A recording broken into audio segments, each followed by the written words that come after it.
Espace TV. Espace TV, le 10 minutes.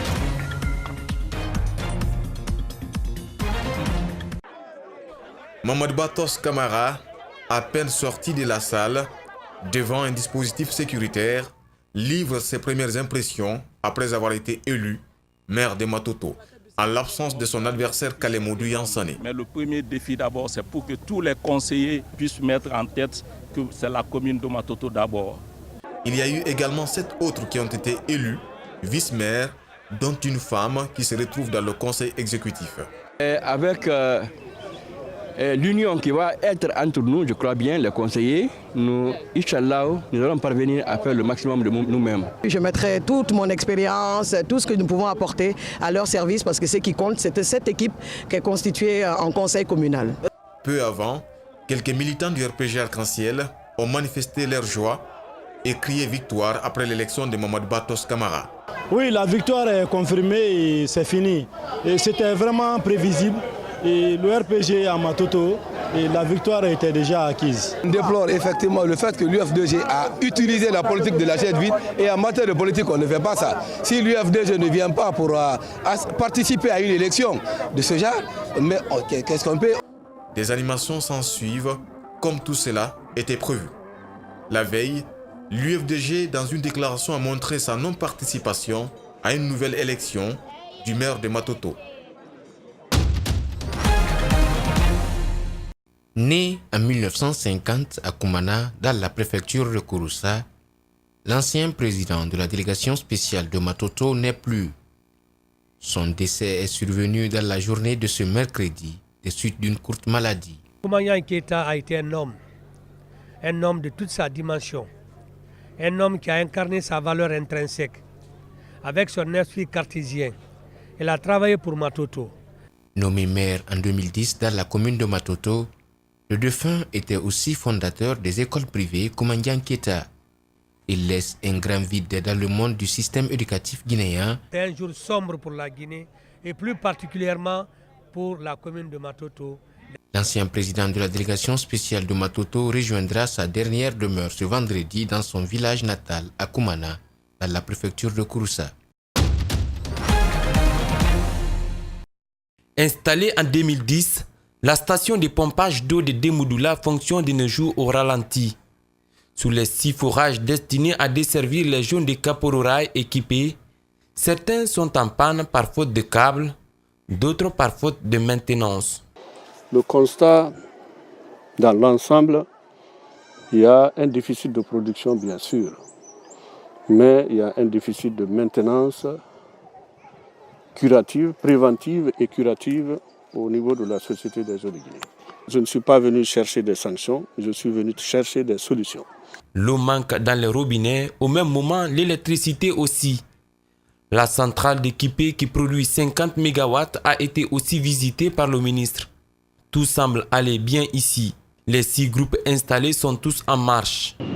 Et nous produisons de l'énergie à partir de là, et à l'aide du mazout. Nous évacuons et nous produisons les 11 kV à la sortie de l'alternateur que nous évacuons à l'EDG. De là-bas, maintenant, ils transforment. Pour finir, Cheikh Talibissila s'est rendu à la centrale de Kaloum 3 et 5 située à Tombo. Le constat, sous les 4 groupes de Kaloum 3, 2 sont en panne.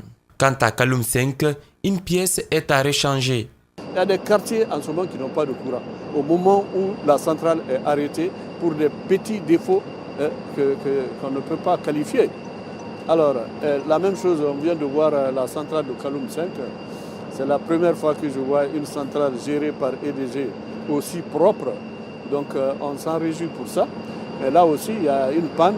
Pour maintenir ce élan ou même être plus sur cet élan, nous aussi, Guinéens, nous avons besoin de mise à jour, de notre mise à jour de point de vue formation et aussi de nous accompagner quand nous demandons les pièces. En attendant que les problèmes signalés à la Société des eaux de Guinée et chez les fournisseurs d'énergie trouvent des solutions, les populations de Conakry devraient encore prendre leur mal en patience. Mariam Barry et Doris Simbo sont toutes deux des Léonaises disposant de faux passeports ivoiriens. À destination de Koweït, Elles ont été interpellées à l'aéroport international de Conakry-Bessia pour faux et usage de faux. Ce, grâce à l'installation du laboratoire d'analyse et de détection de faux documents mis en place récemment. Lorsque vous voyez cette lumière sur le fil de couture et que la lumière jaillit de la sorte, vous pouvez vous sentir que effectivement ce passeport est un passeport contrefait. Donc, quand vous voyez également le modus operandi par lequel les gens ont obtenu le passeport, spécifiquement, nous sommes dans un cas de faux et d'usage de faux. On peut même classifier ça dans le cadre d'une criminalité internationale transfrontalière, parce que les gens, ils ont quitté la Sierra Leone, ils sont venus en Guinée, munis d'un passeport étranger pour venir commettre l'infraction sur le territoire guinéen. Selon les prévenus, c'est un agent qui leur a fourni ce document de voyage dépourvu de tout élément de sécurité. Celui qui lui a donné ce passeport.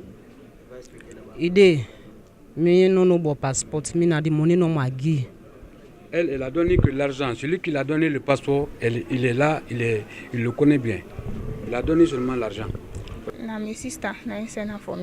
C'est sa soeur qui lui a envoyé le passeport. Sa soeur Aïssatou, il est Chalon, il est Oussaï. Sa soeur Aïssatou, il est à Koweït. Selon le commissaire spécial de l'aéroport de Conakry, avec l'installation de ce laboratoire d'analyse, aucun faux document de voyage fourni par des fossoyeurs aux citoyens ne passera au travers des appareils. Nous voulons informer que les gens comprennent que désormais le faux. Et quand tu veux te munir des faux pour venir ici, vraiment nous les attendons de pied ferme pour dire franchement nous sommes là, il faut que nous ayons le comportement républicain pour éviter que vraiment nous sommes tout le temps chantés par rapport à ce comportement donc qui ne reflète pas l'image de la Guinée. La mise en place de cet appareil découle du constat selon lequel des personnes mal intentionnées délivrent des documents contrefaits à de pauvres citoyens pour les embarquer à partir de l'aéroport de Conakry-Bessia. Sur son sidecar, Auguste se rend dans son exploitation agricole près de la capitale centrafricaine.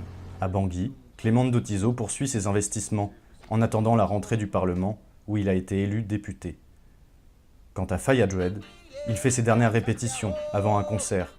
Leur point commun, ce sont des répates, des Centrafricains, expatriés en France, qui ont décidé de rentrer à Bangui malgré les crises qui secouent le pays. Moi, quand je rentrais, d'abord mes compatriotes à Paris me disaient « il est fou ce monsieur ». Fou, Clément Ndotizo ne l'est assurément pas. En France, son entreprise peinait à décoller. À Bangui, il a créé l'une des plus grosses sociétés du pays, avant d'être élu député. Dans son immense villa, il se félicite d'avoir fait le choix de rentrer. Aucun regret, parce que je vois ce qui se passe en France, avec les gilets jaunes et tout, vous voyez que j'ai vraiment fait un bon choix pour rentrer chez moi aujourd'hui. Dans son exploitation agricole, Auguste Goula arbore aussi un grand sourire. Il est revenu en 2008, en vacances, et n'est plus jamais reparti. C'est quand je suis arrivé que je me suis rendu compte des opportunités et de tout ce qu'on pouvait faire dans ce pays. Depuis son retour, Auguste a lancé un bar à concert, une boulangerie, ainsi qu'un bassin de pisciculture. Il aimerait que d'autres Africains fassent le choix du retour. On est en train de perdre beaucoup de talent et beaucoup de cerveau et de talent, je voudrais le dire comme ça, quoi. Beaucoup de gens que j'ai rencontrés là-bas qui étaient ici talentueux, qui se sont perdus dans la masse en Europe parce qu'il y a la concurrence est beaucoup plus évoluée. Il y a beaucoup plus de concurrence, je dirais, qu'il y a en Afrique. Une concurrence moins féroce et plus d'opportunités économiques. Voilà les raisons avancées par ceux qui ont choisi de retourner en Centrafrique. Une explication paradoxale que Fayadred raconte dans ses chansons.